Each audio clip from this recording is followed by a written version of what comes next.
ਧੰਨ ਵਾਹਿਗੁਰੂ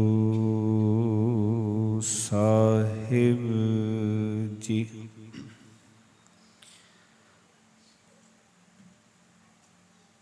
मैं मूरख की केतक बात है, कोट पराधी तरियारे। गुर नानक जिन सुनिया पेखिया, से फिर गर्भास न परियारे। सतनाम श्री वाहिगुरु साहिब जी। तिलंग बाणी भगतां की कबीर जी। एक ओंकार सतगुर प्रसाद।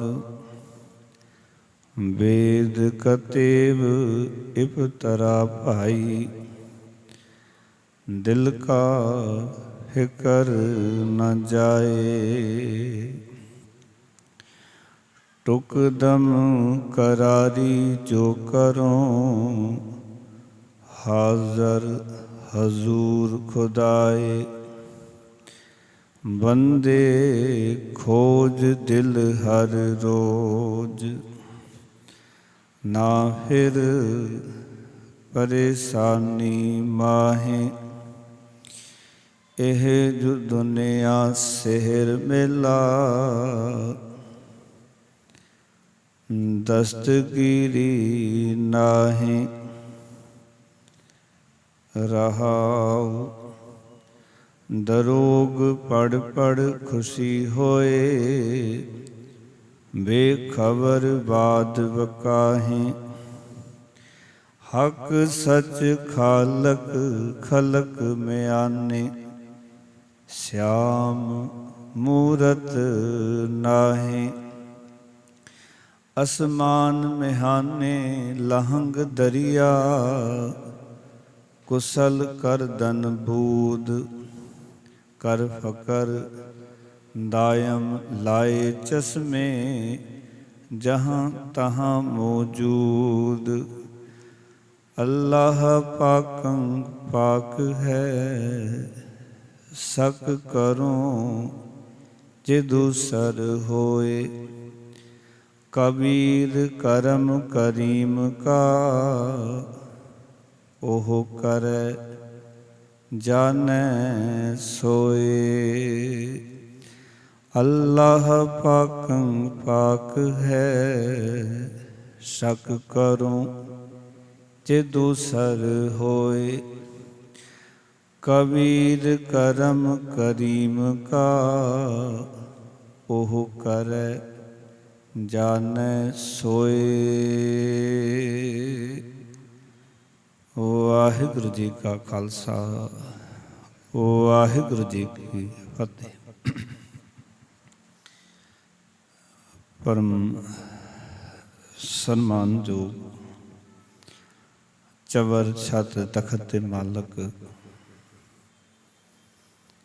धन धन श्री गुरु ग्रंथ साहब महाराज जी की पावन पवित्र हजूरी दे विच जुड़ बैठे सतसंगी जनों,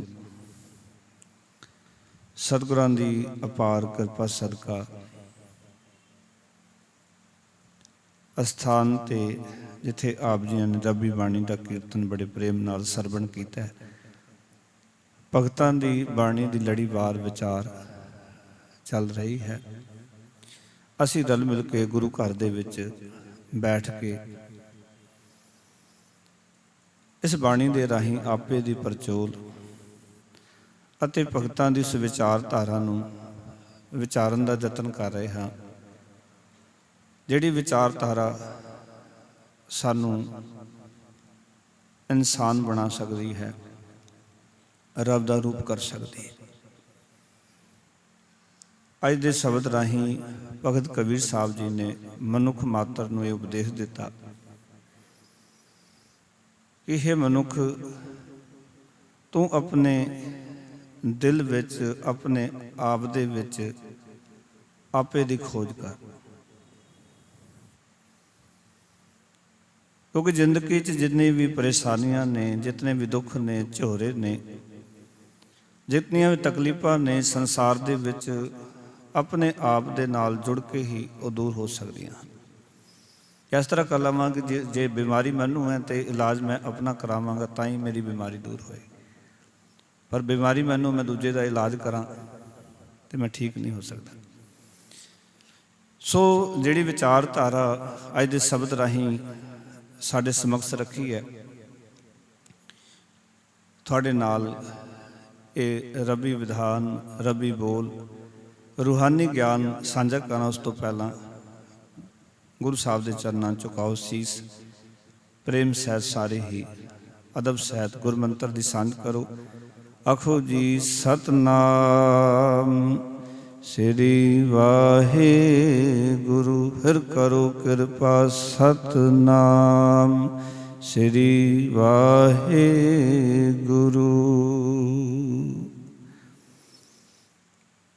ਜਦੋਂ ਆਪਾਂ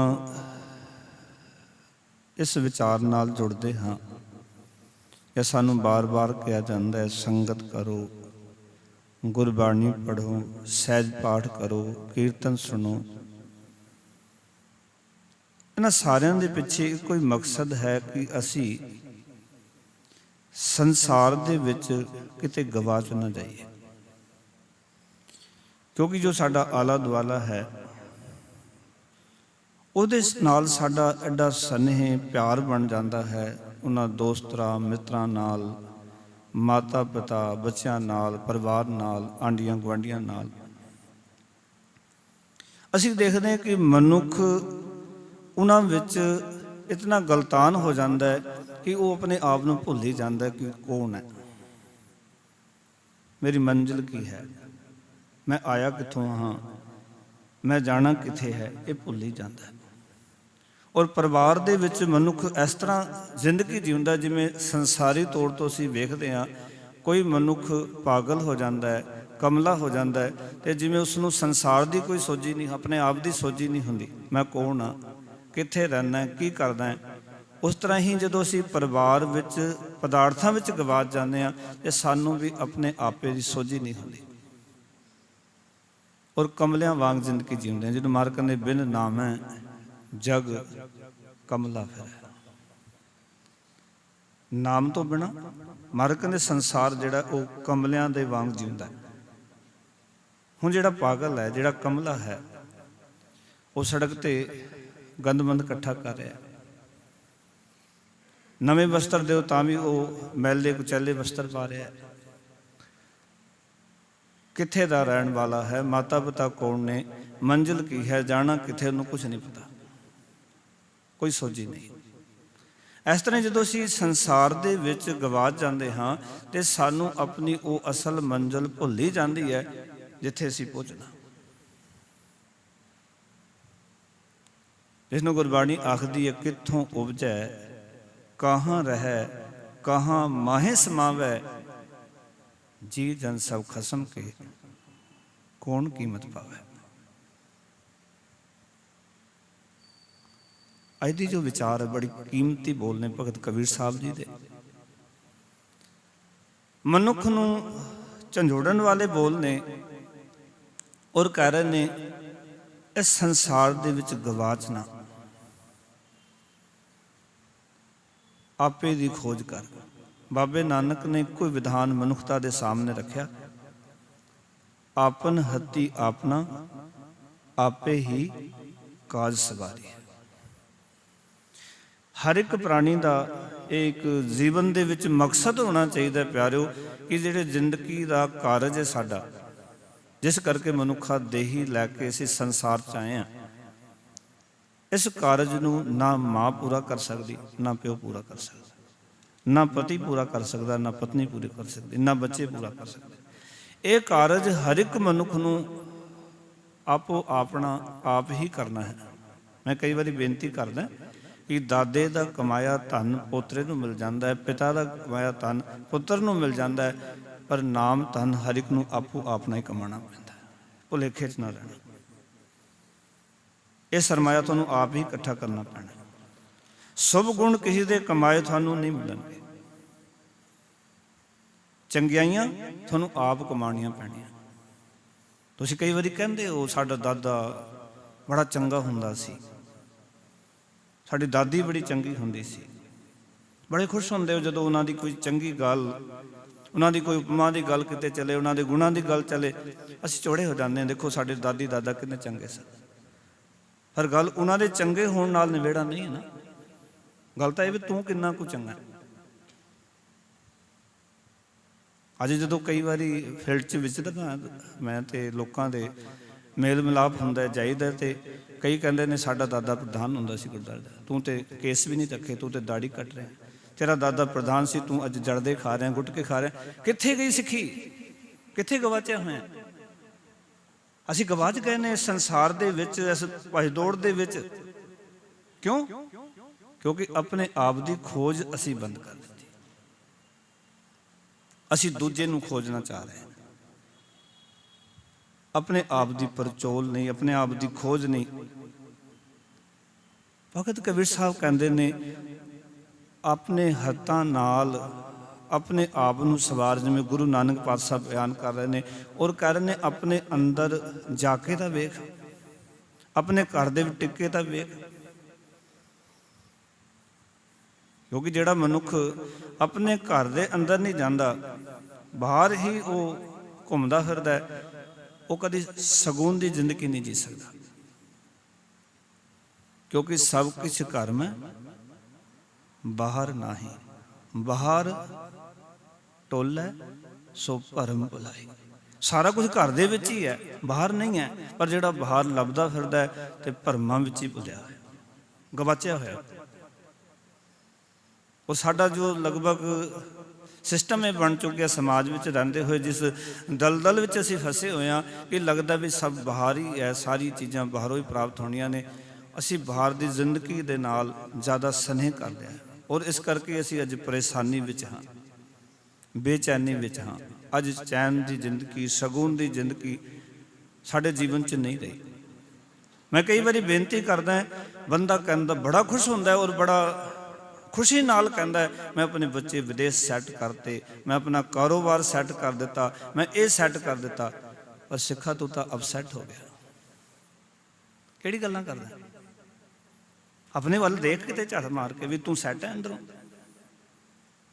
ਤੂੰ ਬੜੇ ਫਕਰ ਨਾਲ ਕਹਿੰਦਾ ਮੈਂ ਬੱਚੇ ਸੈੱਟ ਕਰ ਦਿੱਤੇ, ਮੈਂ ਇਹ ਸੈੱਟ ਕਰਤਾ, ਮੈਂ ਉਹ ਸੈੱਟ ਕਰ ਦਿੱਤਾ, ਮੈਂ ਆਪਣੇ ਕਾਰੋਬਾਰ ਸੈੱਟ ਕਰ ਲਏ, ਮੈਂ ਬਿਲਕੁਲ ਵੈਲ ਸੈੱਟ ਹਾਂ। ਮਾਫ਼ ਕਰਨਾ, ਪਰ ਆਪਣੇ ਆਪ ਦੇ ਵਿੱਚ ਜਦੋਂ ਝਾਤ ਮਾਰਦਾ ਕਹਿੰਦਾ ਮੈਂ ਤਾਂ ਅਪਸੈਟ ਹੋ ਗਿਆ। ਇਹੀ ਹੈ ਨਾ ਸਾਡੇ ਨਾਲ।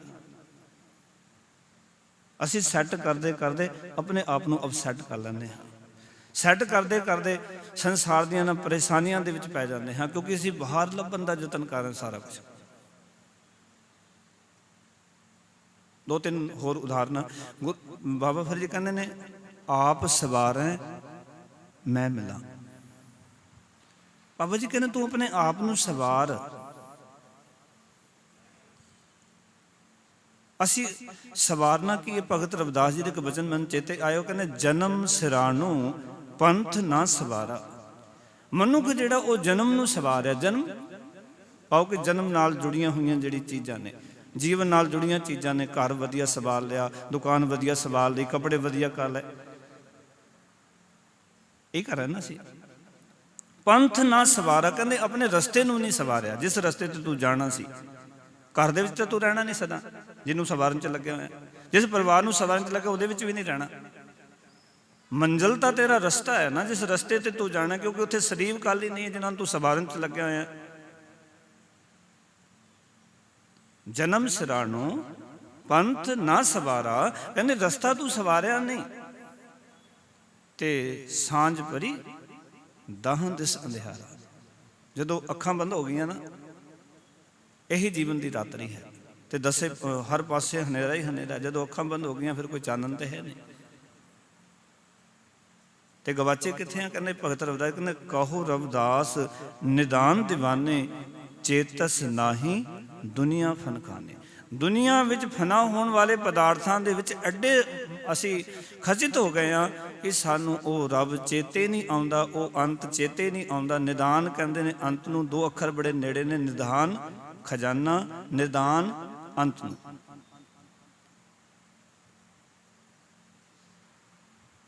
ਸਾਰੀ ਬਾਣੀ ਕਹਿ ਰਹੀ ਹੈ ਆਪਣੇ ਆਪ ਦੀ ਪਰਚੋਲ ਕਰ, ਆਪਣੇ ਆਪ ਨੂੰ ਸਵਾਰ, ਆਪਣੇ ਨਾਲ ਬੈਠਿਆ ਕਰ।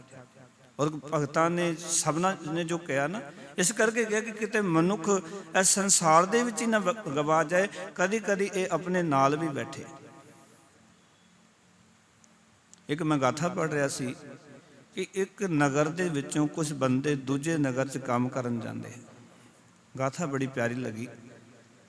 ਜਦੋਂ ਰਸਤੇ ਵਿੱਚ ਨਦੀ ਪੈਂਦੀ ਹੈ, ਨਦੀ ਪਾਰ ਕਰਦੇ ਨੇ ਤਾਂ ਜ਼ਿਆਦਾ ਗਿਆਨ ਤਾਂ ਰੱਖਦੇ ਨਹੀਂ ਸਨ, ਤੇ ਨਦੀ ਪਾਰ ਕਰਕੇ ਗਿਣਤੀ ਕੀਤੀ ਤੇ ਸਾਰੇ ਗਿਣਤੀ ਕਰਨ 17 ਬੰਦੇ ਗਏ ਸਨ ਤੇ ਗਿਣਤੀ ਕਰਨ 16 ਬੰਦੇ। ਸੋਚਦੇ ਨੇ ਕਿ ਇੱਕ ਬੰਦਾ ਸ਼ਾਇਦ ਸਾਡਾ ਡੁੱਬ ਗਿਆ, ਔਰ ਬੜੇ ਪਰੇਸ਼ਾਨ। ਬਾਰ ਬਾਰ ਸਾਰਿਆਂ ਨੇ 17 ਬੰਦਿਆਂ ਨੇ ਗਿਣਤੀ ਕਰ ਲਈ, ਪਰ ਫਿਰ ਵੀ 16 ਬੰਦੇ। ਕੋਈ ਗੁਰਮੁਖ ਪਿਆਰਾ ਲੰਘਿਆ ਜਾ ਰਿਹਾ ਸੀ, ਉਹ ਕਹਿੰਦਾ ਬੇਚੈਨੀ ਦਾ ਕਾਰਨ ਕੀ ਹੈ? ਬੜੇ ਬੇਚੈਨ ਹੋ, ਬੜੇ ਪਰੇਸ਼ਾਨ ਲੱਗਦੇ ਹੋ। ਕਹਿਣ ਲੱਗੇ ਮਹਾਰਾਜ ਕੀ ਦੱਸੀਏ, 17 ਬੰਦੇ ਆਏ ਸੀ, ਨਦੀ ਪਾਰ ਕੀਤੀ, 16 ਬੰਦੇ ਰਹਿ ਗਏ ਨੇ। ਉਹ ਕਹਿੰਦੇ ਮੇਰੇ ਸਾਹਮਣੇ ਗਿਣਤੀ ਕਰੋ। ਉਹ ਕਹਿੰਦੇ ਨੇ ਇੱਕ। ਬਸ ਕਹਿੰਦੇ ਬਸ ਇੱਥੇ ਹੀ ਗੜਬੜ ਹੈ। ਇੱਕ ਇੱਥੋਂ ਸ਼ੁਰੂ ਕਰ, 17 ਹੋ ਜਾਣੇ ਨੇ। ਉਚਾਰਨ ਕਰੋ ਸਤਨਾਮ। ਕਿਉਂਕਿ ਜਿਹੜਾ ਵੀ ਗਿੰਦਾ ਸੀ ਆਪੇ ਨੂੰ ਗਿੰਦਾ ਹੀ ਨਹੀਂ ਸੀ, ਜਿਹੜਾ ਵੀ ਗਿੰਦਾ ਸੀ ਦੂਜੇ ਤੋਂ ਉਂਗਲ ਸ਼ੁਰੂ ਕਰਦੇ। ਕਹਿੰਦੇ ਨਹੀਂ ਇੱਥੇ ਹੀ ਗੜਬੜ ਹੈ, ਇੱਥੋਂ ਸ਼ੁਰੂ ਕਰ। ਇੱਥੋਂ ਸ਼ੁਰੂ ਕੀਤਾ ਤੇ 17 ਦੇ 17 ਨੇ। ਇਹ ਗੱਲ ਮੈਂ ਤਾਂ ਤੁਹਾਡੇ ਨਾਲ ਸਾਂਝੀ ਕਰ ਰਿਹਾ ਕਿ ਅਸੀਂ ਦੂਜੇ ਦੇ ਉੱਤੇ ਉਂਗਲ ਕਰਦੇ ਹਾਂ। ਉਹਨੇ ਅੰਮ੍ਰਿਤ ਛਕਿਆ, ਉਹ ਤਾਂ ਗੁਰਦੁਆਰੇ ਆਉਂਦਾ, ਉਹ ਇਹ ਕੰਮ ਕਰਦਾ। ਅਸੀਂ ਸਾਰੀ ਜ਼ਿੰਦਗੀ ਦੂਜੇ ਵੱਲ ਦੇਖਦੇ ਰਹਿੰਦੇ, ਦੂਜਾ ਕੀ ਕਰ ਰਿਹਾ। ਆਪਣੇ ਵੱਲ ਸਾਨੂੰ ਪਤਾ ਹੀ ਨਹੀਂ ਅਸੀਂ ਕੀ ਕਰ ਰਹੇ ਹਾਂ। ਅਸੀਂ ਦੂਜੇ ਨੂੰ ਕਹੀ ਜਾਵਾਂਗੇ ਵੀ ਉਹ ਫਲਾਣਾ ਤਾਂ ਇੱਦਾਂ ਦਾ ਕਰਦਾ, ਇੱਦਾਂ ਦੇ ਕਰਮ ਨੇ। ਦੇਖੋ ਗੁਰਦੁਆਰੇ ਵੀ ਜਾਂਦਾ, ਪਾਠ ਪੂਜਾ ਵੀ ਕਰਦਾ ਜੀ, ਉਹ ਤਾਂ ਠੱਗੀਆਂ ਵੀ ਮਾਰ ਲੈਂਦਾ, ਉਹ ਇਹ ਵੀ ਕੰਮ ਕਰ ਲੈਂਦਾ। ਆਪਣੀਆਂ ਠੱਗੀਆਂ ਬੰਦੇ ਨੂੰ ਭੁੱਲੀਆਂ ਨੇ, ਆਪਣੇ ਮਾੜੇ ਕਰਮ ਭੁੱਲੇ ਹੋਏ ਨੇ, ਆਪਣੇ ਵਿਕਾਰ ਭੁੱਲੇ ਹੋਏ ਨੇ, ਆਪਣੀ ਵੱਧ ਵਿਚਾਰ ਭੁੱਲੀ ਹੋਈ ਹੈ ਬੰਦੇ ਨੂੰ। ਬਸ ਪੂਰੀ ਜ਼ਿੰਦਗੀ ਦੂਜਿਆਂ ਬਾਰੇ ਕਹੀ ਜਾਂਦਾ। ਇਸ ਕਰਕੇ ਅੱਜ ਦੇ ਸ਼ਬਦ ਵਿੱਚ ਭਗਤ ਜੀ ਨੇ ਸਾਡੇ ਸਾਹਮਣੇ ਇਹ ਵਿਚਾਰ ਰੱਖੇ। ਕੀ ਵਿਚਾਰ ਰੱਖੇ? ਕਹਿਣ ਲੱਗੇ ਬੰਦੇ ਖੋਜ ਦਿਲ ਹਰ ਰੋਜ਼, ਨਾ ਫਿਰ ਪਰੇਸ਼ਾਨੀ ਮਾਹੇ। ਆਖਣ ਲੱਗਾ ਹੈ ਭਾਈ, ਭਗਤ ਕਬੀਰ ਸਾਹਿਬ ਆਖ ਰਹੇ ਨੇ ਆਪਣੇ ਹੀ ਦਿਲ ਨੂੰ ਹਰ ਰੋਜ਼ ਹਰ ਵੇਲੇ ਖੋਜ। ਆਪਣੇ ਦਿਲ ਨੂੰ, ਆਪਣੇ ਆਪ ਨੂੰ, ਆਪਣੇ ਆਪੇ ਦੀ ਹਰ ਰੋਜ਼ ਪਰਚੋਲ ਕਰ। ਆਪਣੇ ਹਿਰਦੇ ਘਰ ਦੇ ਅੰਦਰ ਹਰ ਰੋਜ਼ ਜਾ, ਆਪਣੇ ਹਿਰਦੇ ਘਰ ਵਿੱਚ ਬੈਠ। ਬੜਾ ਮੁਸ਼ਕਿਲ ਹੈ ਆਪਣੇ ਨਾਲ ਬੈਠਣਾ। ਇੱਕ ਬੰਦਾ ਅਖਬਾਰ ਨਾਲ 2 ਘੰਟੇ ਬੈਠ ਸਕਦਾ ਹੈ, ਟੀਵੀ ਅੱਗੇ 10 ਘੰਟੇ ਬੈਠ ਸਕਦਾ ਹੈ, ਆਪਣੀ ਪਤਨੀ ਨਾਲ ਬੈਠ ਸਕਦਾ, ਪਤੀ ਨਾਲ ਬੈਠ ਸਕਦੀ ਹੈ ਪਤਨੀ, ਆਪਣੇ ਬੱਚਿਆਂ ਨਾਲ ਬੈਠ ਸਕਦਾ ਹੈ, ਪਰ ਮਾਫ਼ ਕਰਨਾ ਮਨੁੱਖ 2 ਮਿੰਟ ਵੀ ਆਪਣੇ ਨਾਲ ਨਹੀਂ ਬੈਠ ਰਿਹਾ। ਇਹ ਤੁਸੀਂ ਕਿਤੇ ਜੀਵਨ 'ਚ ਕਰਕੇ ਵੇਖਣਾ। ਇਹ ਸਾਡੇ ਸਾਰਿਆਂ ਦੇ ਨਾਲ ਇਹ ਚੀਜ਼ਾਂ ਜੁੜੀਆਂ ਹੋਈਆਂ। ਤੇ ਭਗਤ ਜੀ ਕਹਿੰਦੇ ਨੇ ਹਰ ਰੋਜ਼ ਆਪਣੇ ਆਪ ਦੀ ਖੋਜ ਕਰ। ਦਿਲ ਦੇ ਵਿੱਚ ਹਰ ਰੋਜ਼ ਆਪਣੇ ਆਪ ਨੂੰ ਦੇਖ, ਜਿਸ ਨੂੰ ਕਿ ਬਾਬਾ ਸ਼ੇਖ ਫਰੀਦ ਜੀ ਕਹਿੰਦੇ ਨੇ। ਉਹ ਆਖਦੇ ਨੇ ਜੇ ਤੂੰ ਅਕਲ ਲਤੀਫ ਕਾਲੇ ਲਿਖ ਨਾ ਲੇਖ, ਆਪਨੜੇ ਗਰੀਬਾਨ ਮੈਂ ਸਿਰ ਨੀਵਾਂ ਕਰ ਦੇਖ। ਆਪਣੇ ਗਰੀਬਾਨ ਦੇ ਅੰਦਰ, ਆਪਣੇ ਆਪੇ ਦੇ ਅੰਦਰ ਅਸੀਂ ਸੁਖ ਬਾਹਰੋਂ ਲੱਭਣਾ ਚਾਹ ਰਹੇ ਨੇ, ਪਰ ਗੁਰਬਾਣੀ ਕਹਿੰਦੇ ਘਰ ਸੁਖ ਵਸਿਆ ਬਾਹਰ ਸੁਖ ਪਾਇਆ। ਜੋ ਤੇਰੇ ਹਿਰਦੇ ਘਰ ਵਿੱਚ ਸੁਖ ਆ ਗਿਆ ਤੇ ਬਾਹਰ ਵੀ ਸੁਖ ਨੇ, ਪਰ ਅੰਦਰ ਤਾਂ ਸੁਖ ਹੈ ਹੀ ਨਹੀਂ ਹੈ। ਅੰਦਰ ਤੇ ਮੈਂ ਪਹੁੰਚ ਹੀ ਨਹੀਂ ਰਿਹਾ ਜਿੱਥੋਂ ਮੈਨੂੰ ਸੁਖ ਦੀ ਪ੍ਰਾਪਤੀ ਹੋਣੀ ਹੈ। ਭਗਤ ਜੀ ਕਹਿੰਦੇ ਆਪਣੇ ਦਿਲ ਦੀ, ਆਪਣੇ ਅੰਦਰ ਦੀ, ਆਪਣੇ ਆਪੇ ਦੀ ਹਰ ਰੋਜ਼ ਖੋਜ ਕਰ। ਕਿਉਂਕਿ ਜਦੋਂ ਹਰ ਰੋਜ਼ ਆਪਣੇ ਨਾਲ ਬੈਠਾਂਗੇ, ਆਪਣੇ ਆਪ ਦੀ ਖੋਜ ਕਰਾਂਗੇ, ਤੇ ਸਾਡੇ ਜੀਵਨ 'ਚ ਜੋ ਕੁਛ ਹੈ ਸਾਨੂੰ ਲੱਭ ਜਾਣਾ ਹੈ। ਕਿੱਥੇ ਵਿਕਾਰ ਪਏ ਨੇ, ਕਿੱਥੇ ਬੁਰਾਈਆਂ ਪਈਆਂ ਨੇ, ਕਿੱਥੇ ਸੁਭ ਗੁਣ ਨੇ, ਸਾਡੇ ਅੰਦਰ ਚੱਲ ਕੀ ਰਿਹਾ ਹੈ, ਅਸੀਂ ਕਿੱਦਾਂ ਦਾ ਜੀਵਨ ਜੀ ਰਹੇ ਹਾਂ। ਅੱਜ ਸਾਨੂੰ ਨਹੀਂ ਪਤਾ ਕਿੱਦਾਂ ਦਾ ਜੀਵਨ ਜੀ ਰਹੇ ਹਾਂ, ਪਰ ਜਦੋਂ ਆਪਣੇ ਨਾਲ ਬੈਠਾਂਗੇ, ਆਪਣੇ ਦਿਲ ਦੇ ਨੇੜੇ ਹੋਵਾਂਗੇ, ਆਪਣੇ ਆਪੇ ਦੇ ਨੇੜੇ ਹੋਵਾਂਗੇ, ਉਦੋਂ ਪਤਾ ਚੱਲੇਗਾ ਕਿ ਜ਼ਿੰਦਗੀ ਤਾਂ ਅਜ਼ਾਈਂ ਲੰਘਦੀ ਜਾ ਰਹੀ ਹੈ। ਅਸੀਂ ਬਹੁਤ ਕੁਝ ਖੋਜ ਰਹੇ ਹਾਂ। ਕੋਈ ਧਰਤੀ ਦੇ ਉੱਤੇ ਖੋਜ ਰਿਹਾ, ਕੋਈ ਸਮੁੰਦਰਾਂ ਦੇ ਅੰਦਰ ਖੋਜ ਰਿਹਾ, ਕੋਈ ਮੰਗਲ ਗ੍ਰਹਿ 'ਤੇ ਜਾ ਕੇ ਖੋਜ ਕਰ ਰਿਹਾ। ਨਹੀਂ ਖੋਜ ਕਰ ਰਿਹਾ ਬੰਦਾ ਤੇ ਆਪਣੇ ਆਪ ਦੀ ਖੋਜ ਨਹੀਂ ਕਰ ਰਿਹਾ।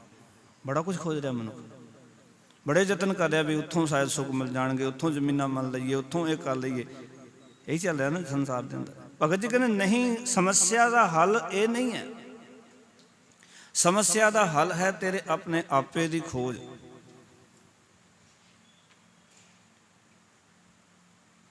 क्योंकि परेशानी बाहरों नहीं है, परेशानी जितनी भी अंदरों ही पैदा होनी है। मार करने हर विसरत सदा खुआरी, ताको धोखा कहाँ व्यापै जाको ओट तुहारी। हर कहने हरि परमात्मा का नाम भुलाया, माया के हथों सदा ही खुआरी होंदी है। रब जी भुल गए ना, परमेश्वर जी याद नहीं हैं।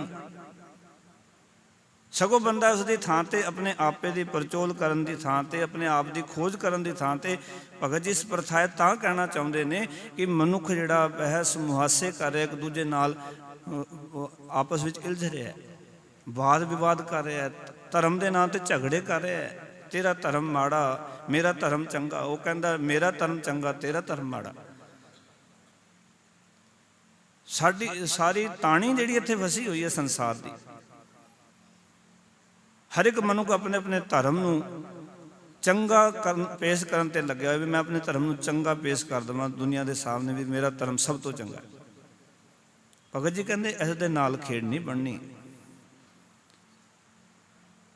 अपने अंदर खोज ना, फिर परेशानी माए ते फिर कहते की होएगा, कहते फिर घबराहट विच नहीं भटकेगा, परेशानी विच नहीं भटकेगा, फिर परेशान नहीं होएगा।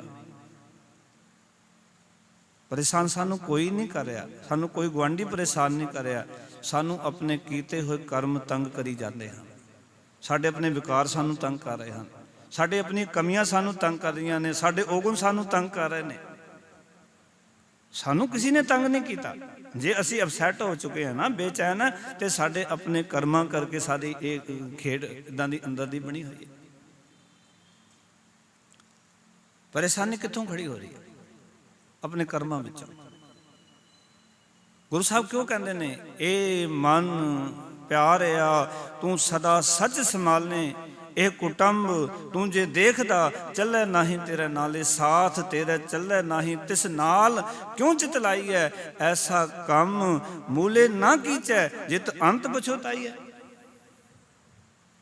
ये वो काम भुल के ना कर जिन्हों करके तेन पछतावा करना पवे। पर सानू पछतावा यही गल दा भी जिहड़ा काम कर लिया बाद दे विच पछतावे पल्ले पै गए। फिर सोचते रहते हैं मत्थे ते तूड़ियां ने भी ये काम काश ना कर दे, अज ये दिन नहीं सी आने। पर जदों कर्म करन लग्या सी उदों गुरु नूं पुछया नहीं, गुरु की संगत नहीं की, गुरु ने आख्या भी ते गुरु की गल की कोई तवज्जो नहीं दी बंदे ने। ये गुरु साहब जिहड़ी गल कर रहे हैं ये कोई आम ज्ञान नहीं है, माफ करना, ये आम ज्ञान नहीं है। ये उस रूहानियत का सब तो उपरले दर्जे का ज्ञान है जिथे कि इंसान इस ज्ञान नूं जे जीवन दे विच वसा लवे ते मनुख जिंदगी विच पूर्ण आनंद प्राप्त कर सकता है, उस अवस्था विच जी सकता है जिहड़ी अवस्था विच भगतां ने जीवन जीविया। क्यों कह रहे हैं गुरु अमरदास पिता महाराज कहने भगतां की चाल निराली, चालां निराली भगतां केरी। पर साड़ी चाल तो जो निराली है ही नहीं है। कुछ लोग होते हैं जो चलते हैं जमाने के साथ साथ, मर्द वो है जो जमाने को बदलते। असी तो जमाने के साथ चल रहे हैं, लोग की कहेंगे। गुरु नानक तो नहीं चले जमाने के नाल, ਭਗਤ ਤੇ ਜ਼ਮਾਨੇ ਨਾਲ ਨਹੀਂ ਚਲੇ, ਉਹਨਾਂ ਨੇ ਇੱਕ ਵੱਖਰੀ ਚਾਲ ਚਲੀ। ਅੱਜ ਆਪਾਂ ਇੱਥੇ ਸਿਜਦਾ ਕਰਨ ਆਉਂਦੇ ਆ ਨਾ, ਨਮਸਕਾਰ ਕਰਨ ਆਉਂਦੇ, ਇਸ ਕਰਕੇ ਆਉਂਦੇ ਕਿਉਂਕਿ ਉਹਨਾਂ ਨੇ ਸਾਡੇ ਵਾਂਗ ਜ਼ਿੰਦਗੀ ਨਹੀਂ ਜੀਵੀ। ਉਸ ਸੰਸਾਰ ਦੀ ਉਲਝਣਾਂ ਵਿੱਚ ਨਹੀਂ ਪਏ, ਸੰਸਾਰ ਦੇ ਵਿੱਚ ਰਹਿੰਦੇ ਹੋਏ, ਪਰਿਵਾਰ ਵਿੱਚ ਰਹਿੰਦੇ ਹੋਏ, ਪਰ ਉਹਨਾਂ ਨੂੰ ਸਮਝ ਸੀ ਕਿ ਐਸਾ ਕੰਮ ਮੂਲੇ ਨਾ ਕੀਚੈ ਜਿਤ ਅੰਤ ਪਛੋਤਾਈਐ। ਸਤਿਗੁਰ ਕਾ ਉਪਦੇਸ਼ ਸੁਣ ਤੂੰ ਹੋਵੇ ਤੇਰੇ ਨਾਲ। ਸਤਿਗੁਰ ਦਾ ਉਪਦੇਸ਼ ਸੁਣ, ਤੇਰੇ ਨਾਲ ਕੰਮ ਕਰੇਗਾ। ਆਪਾਂ ਉਪਦੇਸ਼ ਸੁਣਿਆ ਨਾ, ਅੱਜ ਤੁਸੀਂ ਸੁਣ ਕੇ ਚਲੇ ਗਏ, ਮੰਨ ਲਓ ਕੱਲ ਨੂੰ ਜੇ ਤੁਹਾਡੇ ਉਪਦੇਸ਼ ਚੇਤੇ ਹੈ, ਪਤਾ ਨਹੀਂ ਕਿਹੜੀ ਉਲਝਣ ਵਿੱਚੋਂ ਇਹ ਉਪਦੇਸ਼ ਤੁਹਾਨੂੰ ਕੱਢ ਕੇ ਰੱਖ ਦੇਗਾ। ਤੁਸੀਂ ਉਸ ਉਲਝਣ ਵਿੱਚ ਪੈਣ ਤੋਂ ਬਚ ਜਾਓਗੇ ਗੁਰੂ ਦੀ ਗੱਲ ਜਦੋਂ ਚੇਤੇ ਆਏਗੀ। ਕਈ ਵਾਰੀ ਕੋਈ ਬੰਦਾ ਐਸਾ ਕੰਮ ਕਰਨ ਲੱਗਦਾ ਹੈ, ਪਰ ਜਦੋਂ ਗੁਰੂ ਦੀ ਗੱਲ ਚੇਤੇ ਆਉਂਦੀ ਹੈ, ਬੰਦਾ ਸੁਚੇਤ ਹੁੰਦਾ, ਨਹੀਂ ਡਰ ਜਾਂਦਾ ਕਿ ਗੁਰੂ ਸਾਹਿਬ ਨੇ ਤੇ ਇਹ ਆਖਿਆ, ਇਸ ਦਾ ਫਲ ਤੇ ਇਹ ਮਿਲਣਾ। ਇੱਕ ਬੜਾ ਪਿਆਰਾ ਬਚਨ ਮਾਰ ਕਹਿੰਦਾ, ਨਿਮਖ ਕਾਮ ਸਵਾਦ ਕਾਰਨ ਕੋਟ ਦਿਨਸ ਦੁੱਖ ਪਾਵੇ। ਬੰਦਾ ਸੁਚੇਤ ਹੋ ਜਾਂਦਾ ਵੀ ਗੁਰੂ ਸਾਹਿਬ ਨੇ ਜਿਹੜੀ ਗੱਲ ਲਿਖੀ ਹੈ ਉਹ ਬੜੀ ਤੱਤ ਦੀ ਗੱਲ ਹੈ, ਕਿਉਂਕਿ ਹੇ ਕਾਮੰ ਨਰਕ ਵਿਸਰਾਮੰ ਬਹੁਤ ਜੋੜਨੀ ਪ੍ਰਮਾਣ। ਇਹ ਵਾਸਨਾਵਾਂ ਸਾਨੂੰ ਭਟਕਣਾ 'ਚ ਪਾ ਦਿੰਦੀਆਂ ਔਰ ਸਾਨੂੰ ਹਰ ਵੇਲੇ ਦੁੱਖ ਦੇ ਜੰਜਾਲਾਂ ਵਿੱਚ ਪਾ ਦਿੰਦੀਆਂ। ਇਸ ਕਰਕੇ ਗੁਰੂ ਸਾਹਿਬ ਕਹਿੰਦੇ ਕੁਝ ਸੁਚੇਤ ਹੋ ਕੇ ਜ਼ਿੰਦਗੀ ਦੀ। ਭਗਤਾਂ ਕੀ ਚਾਲ ਵਿੱਚ ਆਪਣੀ ਚਾਲ ਬਣਾਉਣੀ ਹੈ। ਉਹਨਾਂ ਦੀ ਚਾਲ ਕਿਵੇਂ ਨਿਰਾਲੀ ਸੀ ਕਿ ਉਹ ਕਿਸੇ ਹੋਰ ਢੰਗ ਨਾਲ ਤੁਰਦੇ ਸਨ, ਸਾਡੇ ਵਾਂਗ ਇੱਕ ਕਦਮ ਅੱਗੇ ਪਿੱਛੇ ਕਰਕੇ ਨਹੀਂ ਤੁਰਦੇ ਸੀ। ਉਹਨਾਂ ਦੀ ਚਾਲ ਤੇ ਸਾਡੀ ਦੁਨਿਆਵੀ ਤੌਰ ਤੋਂ ਤਾਂ ਦੇਖਾਂਗੇ ਅਸੀਂ ਇੱਕੋ ਜਿਹੇ ਤੁਰ ਰਹੇ ਸਾਰੇ, ਭਗਤ ਵੀ ਉੱਦਾਂ ਹੀ ਤੁਰ ਰਿਹਾ ਤੇ ਇੱਕ ਸੰਸਾਰੀ ਵੀ ਉੱਦਾਂ ਹੀ ਤੁਰ ਰਿਹਾ, ਪਰ ਉਹਨਾਂ ਦੀ ਚਾਲ ਇਸ ਕਰਕੇ ਵੱਖਰੀ ਸੀ। ਮਰ ਕਹਿੰਦੇ ਭਗਤਾਂ ਕੀ ਚਾਲ ਨਿਰਾਲੀ, ਚਾਲਾਂ ਨਿਰਾਲੀ, ਭਗਤਾਂ ਕੇਰੀ ਬਿਖਮ ਮਾਰਗ ਚੱਲਣਾ, ਲਭ ਲੋਭ ਅਹੰਕਾਰ ਤਜ ਤਰਸਨਾ ਬਹੁਤ ਨਾਹੀ ਬੋਲ। ਇਹ ਚਾਲ ਨਿਰਾਲੀ ਸੀ। ਉਹਨਾਂ ਨੇ ਲਭ ਨੂੰ ਛੱਡਿਆ। ਲਭ ਦਾ ਅਰਥ ਹੁੰਦਾ ਲਾਲਚ। ਉਹਨਾਂ ਨੇ ਲਾਲਚ ਤਿਆਗ ਦਿੱਤਾ ਜੀਵਨ ਵਿੱਚ, ਉਹਨਾਂ ਨੇ ਲੋਭ ਤਿਆਗ ਦਿੱਤਾ, ਉਹਨਾਂ ਨੇ ਮੋਹ ਤਿਆਗ ਦਿੱਤਾ, ਅਹੰਕਾਰ ਤਿਆਗ ਦਿੱਤਾ। ਬਹੁਤ ਨਾਹੀ ਬੋਲਣਾ। ਉਹ ਉਤਨੀ ਗੱਲ ਕਰਦੇ ਸਨ ਜਿਤਨੀ ਗੱਲ ਦੀ ਜ਼ਰੂਰਤ ਸੀ, ਉਲ ਜਲੂਲ ਨਹੀਂ। ਕਈ ਵਾਰੀ ਤੁਸੀਂ ਜੀਵਨ 'ਚ ਧਿਆਨ ਨਾਲ ਜ਼ਿੰਦਗੀ ਜੀਆ ਕਰੋ। ਕਈ ਵਾਰੀ ਆਪਾਂ ਗੱਲਾਂ ਕਰਦੇ ਸਮਾਜ ਦੇ ਵਿੱਚ ਆਪਣੀ ਰੈਪੂਟੇਸ਼ਨ ਨੂੰ ਪੇਸ਼ ਕਰਦੇ ਇਸ ਤਰ੍ਹਾਂ ਦੀ ਗੱਲਾਂ ਕਰ ਜਾਂਦੇ ਆ ਜਿਹੜੀ ਗੱਲ ਕਰਨ ਦੀ ਇੱਥੇ ਲੋੜ ਨਹੀਂ ਹੁੰਦੀ, ਪਰ ਅਸੀਂ ਜੋ ਵਧਾ ਚੜਾ ਕੇ ਗੱਲਾਂ ਕਰ ਜਾਂਦੇ ਹਾਂ। ਪਰ ਉਹਨਾਂ ਦਾ ਦੱਸੋ ਲਾਭ ਕੀ ਹੈ? ਉਹਨਾਂ ਦਾ ਕੋਈ ਲਾਭ ਨਹੀਂ ਹੈ, ਕੋਈ ਬੈਨੀਫਿਟ ਨਹੀਂ ਮਿਲ ਰਿਹਾ ਸਾਨੂੰ ਉਸ ਦੇ ਵਿੱਚੋਂ। ਸਗੋਂ ਸਾਡੇ ਅੰਦਰ ਵਾਧੂ ਅਹੰਕਾਰ ਪੈਦਾ ਹੋ ਰਿਹਾ ਹੈ, ਬੁਰਾਈਆਂ ਪੈਦਾ ਹੋ ਰਹੀਆਂ ਨੇ। ਗਲਤ ਰਸਤਾ ਚੁਣਨ ਵਾਸਤੇ ਸਾਡਾ ਮਨ ਉਸ ਪਾਸੇ ਤੁਰਨਾ ਸ਼ੁਰੂ ਹੋ ਜਾਂਦਾ ਹੈ ਜਦੋਂ ਵਾਰ-ਵਾਰ ਉੱਦਾਂ ਦੀਆਂ ਗੱਲਾਂ ਕਰਦਾ ਸਾਡਾ ਮਨ। ਇਸ ਕਰਕੇ ਭਗਤ ਜੀ ਕਹਿੰਦੇ ਨੇ ਕਿ ਆਪਣੇ ਆਪੇ ਦੀ ਖੋਜ ਕਰ ਤਾਂ ਕਿ ਘਬਰਾਹਟ ਵਿੱਚ ਨਾ ਭਟਕ ਤੂੰ, ਪਰੇਸ਼ਾਨੀ ਵਿੱਚ ਜ਼ਿੰਦਗੀ ਨਾ ਜੀ। ਫਿਰ ਕਹਿੰਦੇ ਇਹ ਜੋ ਦੁਨੀਆ ਸ਼ੇਰ ਮੇਲਾ ਦਸਤਗੀਰੀ ਨਾ ਹੈ। ਕਿਉਂ ਕਹਿ ਰਹੇ ਨੇ? ਕਹਿੰਦੇ ਇਹ ਜਿਹੜਾ ਜਗਤ ਹੈ ਇਹ ਜਾਦੂ ਜਿਹਾ ਹੈ, ਇਹ ਤਾਂ ਤਮਾਸ਼ਾ ਜਿਹਾ ਹੈ। ਇਸ ਵਿੱਚੋਂ ਇਸ ਵਿਅਰਥ ਵਾਦ ਵਿਵਾਦ ਦੀ ਰਾਹੀਂ ਹੱਥ ਪੱਲੇ ਪੈਣ ਵਾਲਾ ਕੁਝ ਵੀ ਨਹੀਂ ਹੈ, ਕੋਈ ਸ਼ੈ ਨਹੀਂ ਹੈ। ਤੂੰ ਵਾਦ ਵਿਵਾਦ ਕਰੇ, ਕਿਸੇ ਨਾਲ ਝਗੜਾ ਕਰੇ, ਹੱਥ ਪੱਲੇ ਕੁਝ ਨਹੀਂ ਪੈਣਾ ਵੀ ਮੇਰਾ ਧਰਮ ਚੰਗਾ, ਤੇਰਾ ਧਰਮ ਚੰਗਾ, ਤੇਰੇ ਧਰਮ ਗ੍ਰੰਥ ਚੰਗੇ ਮੇਰੇ ਚੰਗੇ, ਜਾਂ ਤੇਰੇ ਮਾੜੇ ਮੇਰੇ ਚੰਗੇ। ਇਹਨਾਂ ਵਿੱਚੋਂ ਕਹਿੰਦੇ ਹੱਥ ਪੱਲੇ ਕੋਈ ਸ਼ੈ ਪੈਣ ਵਾਲੀ ਨਹੀਂ ਹੈ। ਦਸਤਗੀਰੀ ਦਾ ਅਰਥ ਹੁੰਦਾ ਵੀ ਹੱਥ ਪੈਰ ਕੋਈ ਚੀਜ਼ ਨਾ ਲੱਗੇ, ਪਾਓ ਕਿ ਹੱਥ ਪੱਲੇ ਕੁਝ ਵੀ ਨਾ ਪਵੇ। ਦਸਤ ਕਹਿੰਦੇ ਨੇ ਹੱਥ ਨੂੰ, ਪਾਓ ਕਿ ਇਹਨਾਂ ਵਿੱਚੋਂ ਕੋਈ ਵੀ ਚੀਜ਼ ਹੱਥ ਫੜਨ ਵਾਲੀ ਨਹੀਂ ਹੈ, ਪਾਓ ਕਿ ਹੱਥ ਪੱਲੇ ਪੈਣ ਵਾਲੀ ਚੀਜ਼ ਨਹੀਂ, ਸਦਾ ਸਾਂਭ ਰੱਖਣ ਵਾਲੀ ਚੀਜ਼ ਨਹੀਂ ਹੈ। ਇਹ ਜਿਹੜੇ ਆਪਾਂ ਵਾਦ ਵਿਵਾਦ ਕਰਨੇ, ਇਸ ਕਰਕੇ ਗੁਰਬਾਣੀ ਕਹਿੰਦੀ ਹੈ ਵਾਦ ਵਿਵਾਦ ਕਾਹੂ ਸੋ ਨਾ ਕੀਜੈ, ਰਸਨਾ ਰਾਮ ਰਸਾਇਣ ਪੀਜੈ। ਤੂੰ ਵਾਦ ਵਿਵਾਦ ਨਾ ਕਰਿਆ ਕਰ, ਤੂੰ ਝਗੜੇ ਨਾ ਕਰਿਆ ਕਰ, ਕਿਉਂਕਿ ਗੁਰਬਾਣੀ ਕਹਿੰਦੀ ਹੈ ਮੰਦਾ ਕਿਸੇ ਨਾ ਆਖ ਝਗੜਾ ਪਾਵਨਾ। ਇਹਨੂੰ ਮੰਦਾ ਨਾ ਬੋਲਿਆ ਕਰ। ਜਿਤਨੇ ਝਗੜੇ ਹੁੰਦੇ ਜੀ ਮੰਦਾ ਬੋਲ ਕੇ ਹੁੰਦੇ, ਇਹ ਯਾਦ ਰੱਖਣਾ ਜੀਵਨ 'ਚ। ਕਦੇ ਵੀ ਘਰ 'ਚ ਕਲੇਸ਼ ਹੋਏਗਾ ਮੰਦੇ ਬੋਲਾਂ ਨਾਲ ਹੋਏਗਾ। ਜੇ ਮਹਾਵਰਤ ਵਰਗੀ ਜੰਗ ਹੈ ਤੇ ਇੱਕ ਮੰਦਾ ਵਚਨ ਰਿਹਾ ਅੰਨੇ ਦਾ ਅੰਨਾ, ਇੰਨਾ ਵੱਡਾ ਮਹਾਵਰਤ ਹੋ ਗਿਆ, ਇੰਨੀ ਵੱਡੀ ਜੰਗ ਹੋ ਗਈ। ਜੇ ਇਹਦੇ ਵਿੱਚੋਂ ਕੋਈ ਸਿੱਖਿਆ ਲੈਣ ਵਾਲੀ ਗੱਲ ਹੈ ਤੇ ਇਹ ਲੈਣ ਵਾਲੀ ਹੈ ਕਿ ਇੱਕ ਮੰਦੇ ਬੋਲ ਨੇ ਮਹਾਵਰਤ ਵਰਗੀ ਜੰਗ ਜਿਹੜੀ ਉਹ ਕਰਾ ਦਿੱਤੀ, ਭਰਾਵਾਂ ਨੂੰ ਆਪਸ ਵਿੱਚ ਲੜਾ ਦਿੱਤਾ। जे आप सिक्ख्या लैनी है ना किसी चीज़ विचों, तो सिक्ख्या ये लैनी है कि मंदे बोलों ने कितना बड़ा कारण बने। मंदे बोल, उन्होंने मंदे बोलों करके द्रौपदी की इज्जत लुटनी, पांडवों का शर्मसार होना, जुए दे विच सब कुछ हार जाना, सारा कुछ उस मंदे बोलों के पिछे लग के वो सारी उन्होंने मंदे बोलों ने उकसाया। और उन्होंने बोलों तो ये सारी कहानी बनी। एक मंदे बोल ने इतनी कहानी बना दी कि भरावां दी आपस में जंग हुई तो आपस में लड़ के मर गए। ये सीखण वाली गल है। और गुरबाणी ने सानू सुचेत किया कि मंदा बोलना बोलिया कर। सगों सानू महाराज ने जीवन जीवन के 6 ढंग दसे ने। मार कहने सेव कीती संतोख ही, जिन्नी सचो सच ध्याया, उन्नी मंदै पैर ना रखियो, कर सुकृत धर्म कमाया, उन्नी दुनिया तोड़े बंधना, अन्न पानी थोड़ा खाया, तू बख्शीसी अगला देवे जड़ा सवाया, वडियाई वड्डा पाया। पाओ कि इस भगत जी समझाना चाहते हैं कि ये जड़ा जगत है ये जादू की तरह है, ये तो एक तमाशा है। तमाशे विच गवाचना, ये परिवार भी तमाशा है, ये पदार्थ भी तमाशा ने। जो भी तेरे को संसार तेनू नज़र आ रहा एक तमाशे की। देखो ना तुसी जदों बंदे दे प्राण निकल जाते हैं, कोई सह उसकी रह जाती है। कबीर साहब ने तो इत्थे तक गल सानू समझा दी। कहंदे जीवन च इस गल नू याद रखें। कहंदे जदों इस संसार के तमाशे तो गवाच जाएगा ना, तो ये पंक्तियां चेते कर रहा कर। कहंदे कबीर ए तन जाएगा, लेहो तस्को बहो, नांगे पावों ते गए, जिनके लाख करो। कोई बंदा मर जाए ना, हो सकता टाई कोई लवा दे, कोई वधिया सूट पा दे, पर जुत्ती किसी नूं नहीं पाई जाती। कई देखते भी हार श्रृंगार करते हैं। गुरु साहब ने बाणी च लिखा, कहते जो मृतक को चंदन चढ़ावे, उसते को कवन फल पावे, जो मृतक को विष्टा माए रुड़ाई, तब मृतक का क्या कट जाई। कई बंदे कहते असी VIP शमशान घाट दे विच उत्थे संस्कार करना, उसदे नाल की होएगा। उसनों ते कोई नहीं फर्क पैना। तुसी VIP ते करो, भावें तुसी आम साधारण ते करो, जिहड़ा मर गया उन्होंने कोई फर्क नहीं। हाँ तुसी अपनी होम में पट्ठे जरूर पा सकते। असी VIP के संस्कार करके आए, क्योंकि VIP के 10,000 ने, दूजे के 5,000 पैसे ने। 10,000 के तुसी अपनी होम में पट्ठे पा सकते। देखो असी VIP बंदे हाँ, असी संस्कार उच्ची थां ते कीता है। जो कई बार जाइदा ना, तो कई बंदे जो जिस संस्कार उत्ते करना, मगर थले की गल है।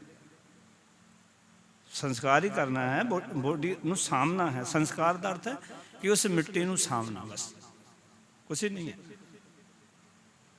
हाँ तुहाडे कोल पैसा ज़्यादा है तो उदा ही तुसीं किते वंड दिओ, पर महाराज कहते ने धर्म अर्थ खर्च ना सके। धर्म वास्ते तो नहीं खर्च करना, वो तो फिर जो होमे नूं पट्ठे पाने वास्ते खर्च करना, यही हो रहा समाज के अंदर। और पिछले दिन लोगों ने उस नहीं देखा कि जो कि VIP वाला कुछ भी नहीं लभ्या। 2-4 थावां ते दास उन्हां दिनां च गया, तो मैं वेख्या उत्थे थल्ले जिथे कि कुछ बनया नहीं सीगा, घाह खलोती सी, उहदे विच 15-20 संस्कार होए पे सन। थां नहीं लभ रही सी संस्कार करन, कित्थे करिए। कच्ची थावां ते जिथे कोई आवा नहीं बनया होया संस्कार करन वास्ते, कोई थां नहीं बनी हुई, उहदे नाल कोई संबंध नहीं है। इस करके भगत जी सानू समझाना चाहते हैं। कहते ये विचार मन विच पक्की कर लै, इस विचार नूं विचार लै, इस विचों इस व्यर्थ वाद विवाद के राही हथ पल्ले पैण वाली कुछ भी गल नहीं है। ये जगत नूं समझ लै कि ये सिर्फ जगत तमाशा है।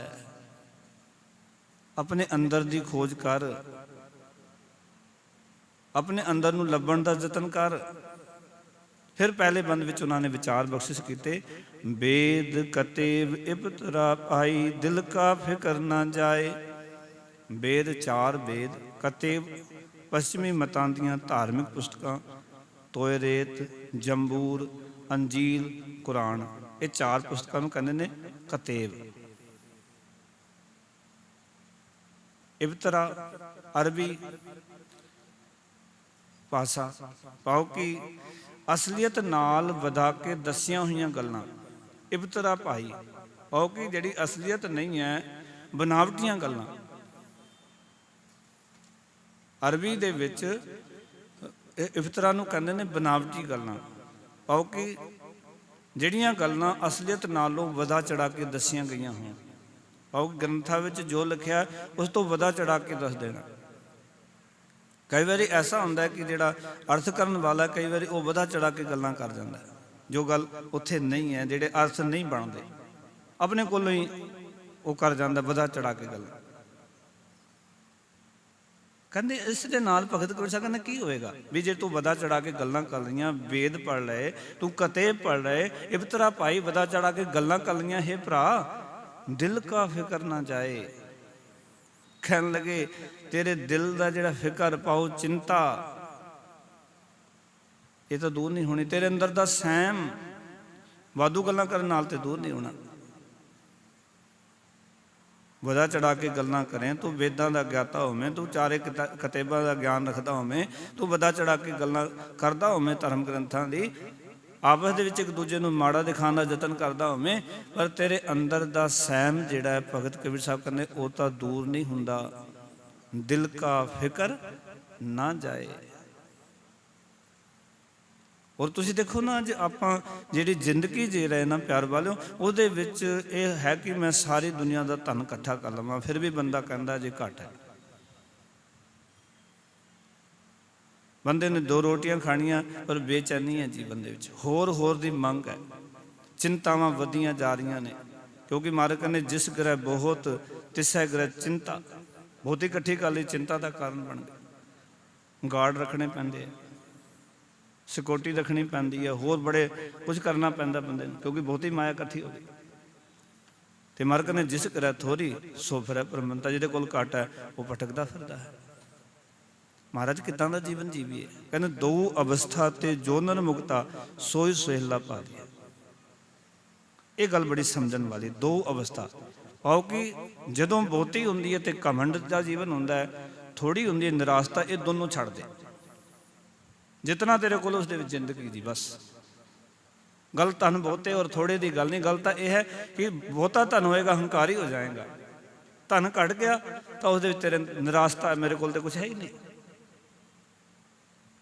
ਐਸਾ ਅਰਥ ਵਿਚਕਾਰ ਦੀ ਜ਼ਿੰਦਗੀ ਪਾਓ, ਜਿਤਨਾ ਵੀ ਉਸ ਦੇ ਵਿੱਚ ਰਾਜੀ ਰਹਿ ਕੇ ਜ਼ਿੰਦਗੀ ਜੀ, ਖੁਸ਼ ਹੋ ਕੇ ਜ਼ਿੰਦਗੀ ਜੀ, ਵੀ ਇਤਨਾ ਤਾਂ ਮੇਰੇ ਕੋਲ ਹੈ ਨਾ, ਵੀ 2 ਰੋਟੀਆਂ ਤਾਂ ਮੈਂ ਖਾ ਸਕਦਾ।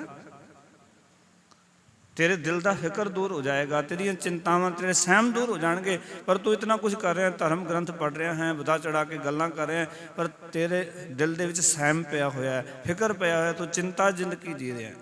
ਫਿਰ ਕਹਿਣ ਲੱਗੇ ਟੁਕ ਦਮ ਕਰਾਰੀ ਜੋ ਕਰੋ ਹਾਜ਼ਰ ਹਜੂਰ ਖੁਦਾਏ। ਭਗਤ ਜੀ ਕਹਿਣ ਲੱਗੇ ਟੁਕ ਦਾ ਅਰਥ ਹੈ ਰੱਤਾ ਕੋ, ਦਮ ਦਾ ਅਰਥ ਹੈ ਪਲਕ ਭਰ, ਕਰਾਰੀ ਦਾ ਅਰਥ ਹੈ ਟਿਕਾਓ, ਇਕਾਗਰਤਾ।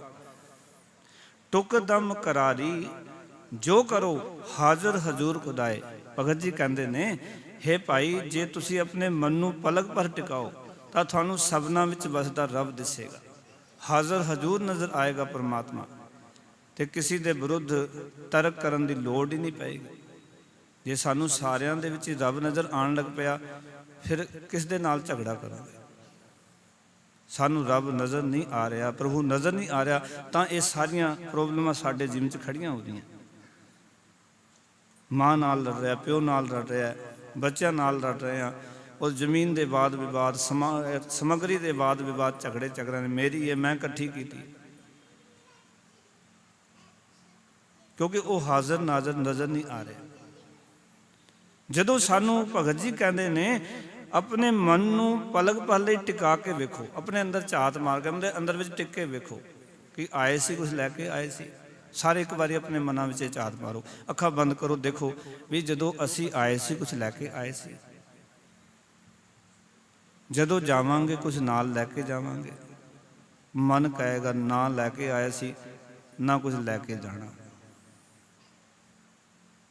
ਖਾਲੀ ਆਇਆ ਸੀ, ਖਾਲੀ ਤੁਰ ਜਾਣਾ। ਇਹ ਪਦਾਰਥ ਇੱਥੇ ਵਰਤਣ ਵਾਸਤੇ ਦਿੱਤੇ, ਤੂੰ ਮੈਂ ਕਰਕੇ ਇਹਨਾਂ ਨੂੰ ਇਕੱਠੇ ਕਰਨੇ ਸ਼ੁਰੂ ਕਰ ਦਿੱਤੇ।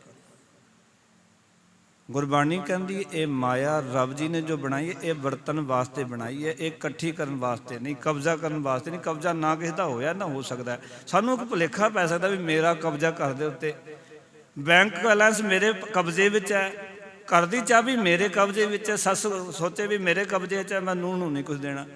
ਭੁਲੇਖਾ ਹੈ, ਤੇਰੇ ਪ੍ਰਾਣ ਨਿਕਲ ਕੇ ਤੇ ਕਬਜ਼ਾ ਤਾਂ ਤੇਰਾ ਛੁੱਟ ਜਾਣਾ। ਕਿਹੜੇ ਭੁਲੇਖੇ ਜੀ ਰਹੀ ਹੈ? ਇਹੀ ਹੁੰਦਾ ਨਾ, ਮੇਰਾ ਕਬਜ਼ਾ ਹੈ। ਸਗੋਂ ਪਹਿਲੇ ਕਬਜ਼ੇ ਤੇ ਆਪਾਂ ਛੱਡ ਦਈਏ ਸਾਰੇ ਵੀ ਸਾਡਾ ਕੋਈ ਕਬਜ਼ਾ ਨਹੀਂ। ਬਾਅਦ ਦੇ ਵਿੱਚ ਵੀ ਤਾਂ ਛੱਡਣਾ ਹੀ ਹੈ ਨਾ ਜੀ। ਤੇ ਜ਼ਿੰਦਗੀ ਇੱਦਾਂ ਦੀ ਨਾ ਜੀਵੀਏ ਕਿ ਖੁਸ਼ੀ ਨਾਲ ਸਾਰਾ ਪਰਿਵਾਰ ਆਵੇ, ਸਾਰੇ ਪਰਿਵਾਰ ਨੂੰ ਲੱਗੇ ਇੱਕ ਦੂਜੇ ਨੂੰ ਵੀ ਹਾਂ ਅਸੀਂ ਆਪਸ ਦੇ ਵਿੱਚ ਵੱਖਰੇ ਨਹੀਂ ਹਾਂ। ਇਹ ਤਾਂ ਹੋਏਗਾ, ਭਗਤ ਜੀ ਕਹਿੰਦੇ, ਜਦੋਂ ਇੱਕ ਪਲ ਭਰ ਲਈ ਆਪਣੇ ਮਨ ਨੂੰ ਟਿਕਾਏਗਾ, ਉਸ ਅਕਾਲ ਪੁਰਖ ਵਾਹਿਗੁਰੂ ਨੂੰ ਸਭਨਾਂ ਵਿੱਚ ਵਸਦਾ ਵੇਖ ਲਏਗਾ, ਫਿਰ ਕਿਸੇ ਨਾਲ ਤੇਰਾ ਝਗੜਾ ਨਹੀਂ ਹੋਣਾ, ਕਿਸੇ ਦਾ ਤੇਰੇ ਅੰਦਰ ਵਿਰੋਧ ਪੈਦਾ ਨਹੀਂ ਹੋਣਾ। ਜੇ ਸਾਰੇ ਹੀ ਰੱਬ ਨੇ, ਕਿਸ ਦਾ ਵਿਰੋਧ ਕਰੇਗਾ? ਫਿਰ ਤਾਂ ਕਿਸੇ ਦਾ ਵੀ ਵਿਰੋਧ ਕਰਨਾ, ਰੱਬ ਦਾ ਵਿਰੋਧ ਕਰਨਾ। ਜੇ ਸਾਰਿਆਂ 'ਚ ਰੱਬ ਜੀ ਬੈਠੇ ਨੇ। ਫਿਰ ਅਗਲੇ ਬਚਨ ਕੀਤੇ, ਕਹਿਣ ਲੱਗੇ, ਕਹਿੰਦੇ ਦਰੋਗ ਪੜ ਪੜ ਖੁਸ਼ੀ ਹੋਏ, ਬੇਖਬਰ ਬਾਦ ਬਕਾਏ। ਦਰੋਗ ਦਾ ਅਰਥ ਝੂਠ। ਪੜ ਪੜ, ਇਹ ਪੜ ਕੇ ਕੀ ਵੇਦ ਝੂਠੇ ਹਨ, ਜਾਂ ਇਹ ਪੜ ਕੇ ਕਤੇਬ ਝੂਠੇ ਹਨ? ਦਰੋਗ ਪੜ ਪੜ ਖੁਸ਼ੀ ਹੋਏ, ਬੰਦਾ ਬੜਾ ਖੁਸ਼ ਹੁੰਦਾ ਹੈ, ਬਾਗੋ ਬਾਗ ਹੋ ਜਾਂਦਾ। ਮੈਂ ਦੁੱਧੇ ਧਰਮਗਰ ਨੂੰ ਝੂਠਾ ਕਹਿ ਦਿੱਤਾ। ਖੁਸ਼ ਹੋਣ ਦੀ ਲੋੜ ਨਹੀਂ ਹੈ। ਵੇਦ ਕਤੇਵ ਕਹੋ ਮਤ ਝੂਠੇ, ਝੂਠਾ ਜੋ ਨਾ ਵਿਚਾਰੈ, ਜੋ ਸਭ में एक खुदाए कैद है, तू क्यों मुर्गी मारै। भगत कबीर साहब कहते जो सारिਆਂ ਦੀ खुदा करना, फिर तू क्यों हत्या करी जाना? फिर तो अपनी रसना के स्वाद वास्ते ही कर रहा ना सारा कुछ। भगतां ने बड़ी स्पष्ट विचार मनुखता के सामने रखे, को लुको नहीं रखा। इस करके प्यार वाले उत्थे कहन लगे, दरोग पढ़ पढ़ खुशी होए, बेखबर बाद बकाए। भगत जी कहते बेसमझ लोग अनमता के धर्म ग्रंथां बारे पढ़ पढ़ के कि उन्हां विच ये लिखिया झूठ है, खुश होकर बहस कर जा रहे हैं। तो पर यह बिना जाने कि सदा कायम रहने वाला रब जिहड़ा है ना, वो खलकत विच वस रहा है।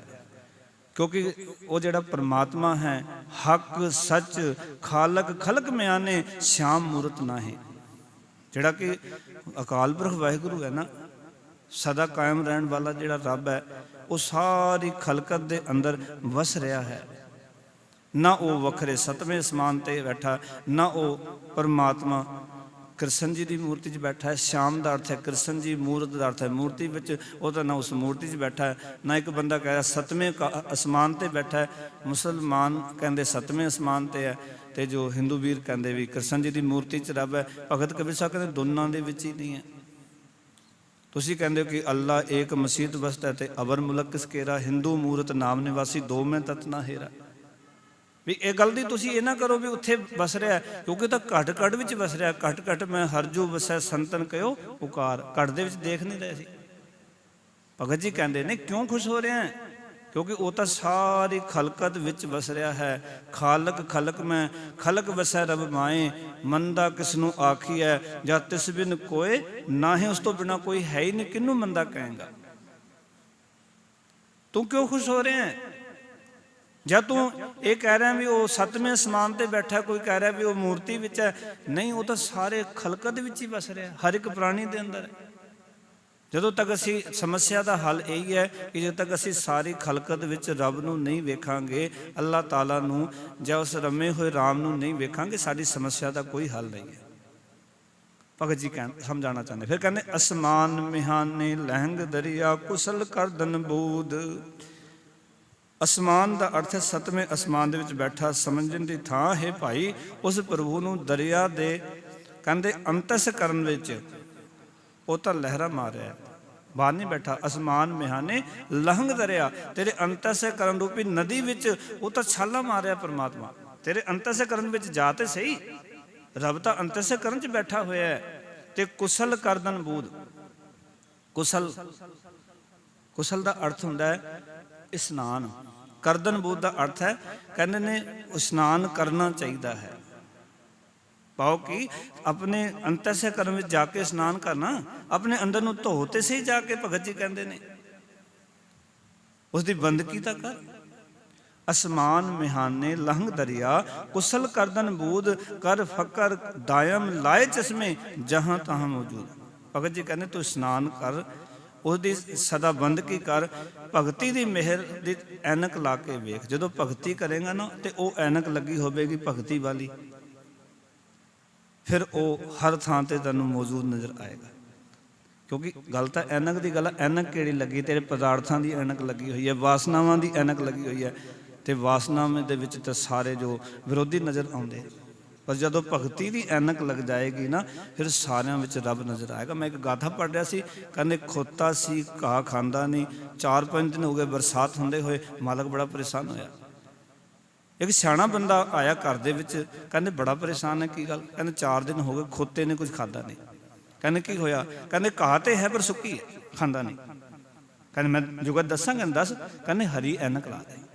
ਉਸਨੇ ਹਰੀ ਐਨਕ ਲਾ ਦਿੱਤੀ, ਖੋਤੇ ਨੇ ਸਾਰੀ ਘਾਹ ਖਾ ਲਈ, ਕਿਉਂਕਿ ਉਹਨੂੰ ਹਰੀ ਘਾਹ ਨਜ਼ਰ ਆਈ।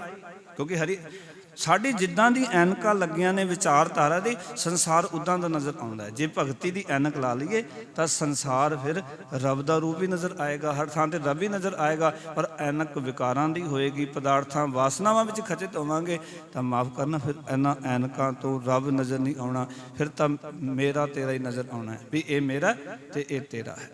ਜੋ ਕਿ ਗੁਰਬਾਣੀ ਆਖਦੀ ਹੈ, ਮੇਰਾ ਤੇਰਾ ਛੋੜੀਏ ਭਾਈ, ਹੋਈਏ ਸਭ ਕੀ ਧੂੜ। ਜਬ ਤਾਰੇ ਕੋ ਵੈਰੀ ਮੀਤ, ਤਬ ਲਗ ਨਿਹਚਲ ਨਾਹੀ ਚੀਤ। ਇਸ ਕਰਕੇ ਐਨਕਾ ਜਿਹੜੀ ਭਗਤੀ ਵਾਲੀ ਲਾਈਏ, ਭਗਤ ਕਬੀਰ ਸਾਹਿਬ ਕਹਿੰਦੇ। ਫਿਰ ਲਾਸਟ ਪੰਕਤੀ ਕਹਿੰਦੇ, ਅੱਲਾ ਪਾਕੰਗ ਪਾਕ ਹੈ, ਸਗ ਕਰੋ ਜੇ ਦੂਸਰ ਹੋਏ। ਕਹਿੰਦੇ ਰੱਬ ਸਭ ਤੋਂ ਪਵਿੱਤਰ ਹਸਤੀ ਹੈ, ਕਹਿੰਦੇ ਉਸ ਤੋਂ ਪਵਿੱਤਰ ਹੋਰ ਕੋਈ ਨਹੀਂ ਹੈ। ਕਹਿੰਦੇ ਇਸ ਗੱਲ ਵਿੱਚ ਮੈਂ ਤਾਂ ਸ਼ੱਕ ਕਰਾਂ ਜੇ ਰੱਬ ਵਰਗਾ ਕੋਈ ਹੋਰ ਹੋਵੇ। ਕਹਿੰਦੇ ਸ਼ੱਕ ਨੂੰ ਤੇ ਕੋਈ ਗੁੰਜਾਇਸ਼ ਹੀ ਨਹੀਂ ਵੀ ਰੱਬ ਵਰਗਾ ਤਾਂ ਹੋਰ ਕੋਈ ਦੂਜਾ ਹੈ ਹੀ ਨਹੀਂ ਸੰਸਾਰ ਦੇ ਵਿੱਚ। ਮੈਂ ਸ਼ੱਕ ਤਾਂ ਕਰਾਂ ਨਾ ਉਸ ਦੇ ਵਰਗਾ ਕੋਈ ਹੋਰ ਹੋਵੇ, ਉਹਦੀ ਅਕਲ ਸ਼ਕਲ ਵਾਲਾ ਜਿੱਦਾਂ ਦਾ ਕੋਈ ਹੋਰ ਹੋਵੇ। ਹੋਰ ਤਾਂ ਹੈ ਹੀ ਨਹੀਂ, ਉਹ ਤਾਂ ਇਕੱਲਾ ਹੀ ਹੈ, ਉਹ ਤਾਂ ਇੱਕੋ ਹੀ ਹੈ। ਫਿਰ ਕਹਿਣ ਲੱਗੇ, ਕਬੀਰ ਕਰਮ ਕਰੀਮ ਕਾ ਉਹ ਕਰੇ ਜਾਣੈ ਸੋਏ। ਭਗਤ ਕਬੀਰ ਸਾਹਿਬ ਆਖਦੇ ਨੇ, ਕਹਿੰਦੇ ਨੇ ਇਸ ਭੇਦ ਨੂੰ ਉਹ ਮਨੁੱਖ ਸਮਝ ਸਕਦਾ ਹੈ ਜਿਸ ਨੂੰ ਉਹ ਸਮਝਣ ਯੋਗ ਬਣਾਏ।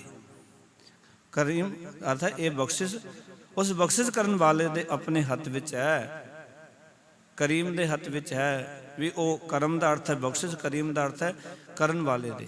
ਪਾਓ ਕਿ ਜਿਹੜਾ ਬਖਸ਼ਿਸ਼ ਕਰਨ ਵਾਲੇ ਦੇ ਹੱਥ ਵਿੱਚ ਇਹ ਬਖਸ਼ਿਸ਼ ਹੈ। ਕਹਿੰਦੇ ਉਹ ਕਰੇ ਜਾਣੈ ਸੋ। ਜਿਸ ਤਰ੍ਹਾਂ ਦੀ ਕਿਸੇ ਨੂੰ ਸਮਝ ਦੇ ਦਿੰਦਾ ਹੈ, ਸੋਝੀ ਦੇ ਦਿੰਦਾ ਹੈ, ਉਸ ਤਰ੍ਹਾਂ ਦਾ ਹੀ ਉਹ ਸੰਸਾਰ ਨੂੰ ਸਮਝਣਾ ਸ਼ੁਰੂ ਕਰ ਦਿੰਦਾ ਹੈ।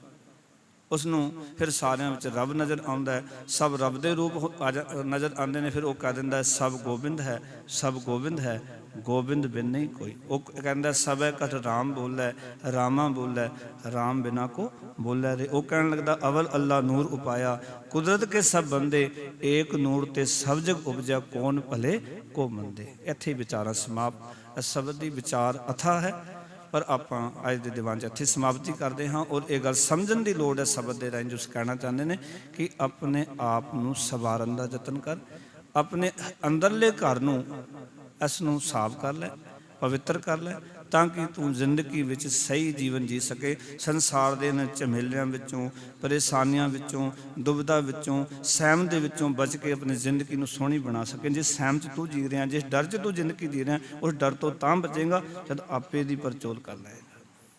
ਇਤਨੀਆਂ ਬੇਨਤੀਆਂ ਪ੍ਰਵਾਨ। ਬਹੁਤ ਧੰਨਵਾਦ ਸਾਰਿਆਂ ਦਾ। ਫਤਿਹ ਦੀ ਸਾਂਝ ਕਰੋ। ਆਖੋ ਜੀ ਵਾਹਿਗੁਰੂ ਜੀ ਕਾ ਖਾਲਸਾ, ਵਾਹਿਗੁਰੂ ਜੀ ਕੀ ਫਤਿਹ। ਰਾਮ ਕਲੀ ਮਹਿਲਾ